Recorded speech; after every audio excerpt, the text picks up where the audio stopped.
ഒരുപാട് നാളായിട്ട് വിഷ് ലിസ്റ്റിലുള്ള ഒരു ഐറ്റമാണ് ഡിണ്ടുകൽ തലപ്പാക്കട്ടി ബിരിയാണി ട്രൈ ചെയ്യണം എന്നുള്ളത്.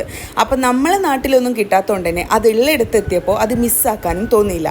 ട്രിവാൻഡ്രത്തുള്ള ഡിണ്ടുകൽ തലപ്പാക്കട്ടി ഔട്ട്ലെറ്റിലാണ് നമ്മൾ എന്നുള്ളത്. ഒരു ഒത്തൻറ്റിക് ലെജൻഡറി ബിരിയാണി സെർവ് ചെയ്യുന്ന ഒരു ബ്രാൻഡാണ് ഡിണ്ടുകൽ തലപ്പാക്കട്ടി എന്ന് പറയുന്നത്. ഇവർക്ക് ഒരുപാട് ഐറ്റംസ് അവൈലബിൾ ആണെങ്കിലും നമ്മൾ ബിരിയാണി തന്നെയാണ് ഓർഡർ ചെയ്തത്. ചിക്കൻ 65 ബിരിയാണിയും മട്ടൻ ബിരിയാണിയുമാണ് ഓർഡർ ചെയ്തിട്ടുണ്ടായിരുന്നത്. ചിക്കൻ 65 അത്യാവശ്യം നല്ല പീസും കാര്യങ്ങളൊക്കെ ഉണ്ടായിരുന്നു. ഇനി റൈസിൻ്റെ ക്വാളിറ്റിയും ക്വാണ്ടിറ്റിയും എടുത്തു പറയേണ്ടതാണ്. അത്യാവശ്യം നല്ല അടിപൊളി ടേസ്റ്റിൽ ഒരു വെറൈറ്റി ടേസ്റ്റ് തന്നെയായിരുന്നു. അതിൻ്റെ ഗ്രേവി കൂട്ടിയിട്ടാണ് നമ്മളത് കഴിക്കുക. അതാണ് അതിൻ്റെ ഒരു സ്റ്റൈൽ എന്ന് പറയുന്നത്. എനിക്ക് നന്നായിട്ട് പേഴ്സണലി ഇഷ്ടപ്പെട്ടു. പിന്നെ മട്ടൻ ബിരിയാണി ആണെങ്കിലും മട്ടൻ്റെ നല്ല ഫ്ലേവറും കാര്യങ്ങളൊക്കെ ഇറങ്ങിയിട്ടുള്ള ബിരിയാണി ആയിരുന്നു.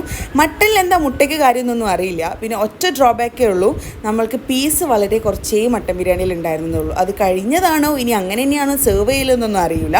പക്ഷേ ഓവറോൾ നൈസ് എക്സ്പീരിയൻസ് ആയിരുന്നു. എനിക്ക് നന്നായിട്ട് ഇഷ്ടപ്പെട്ടിട്ടുണ്ടായിരുന്നു. നിങ്ങൾക്കിത് ട്രൈ ചെയ്യാൻ അവസരം കിട്ടുകയാണെങ്കിൽ ഒരിക്കലും മിസ് ചെയ്യരുത്. ലൈഫിൽ ഒരിക്കലെങ്കിലും ട്രൈ ചെയ്യേണ്ട ഒരു ഫ്ലേവറാണിതെന്ന് പറഞ്ഞുകൊണ്ട് ബൈ.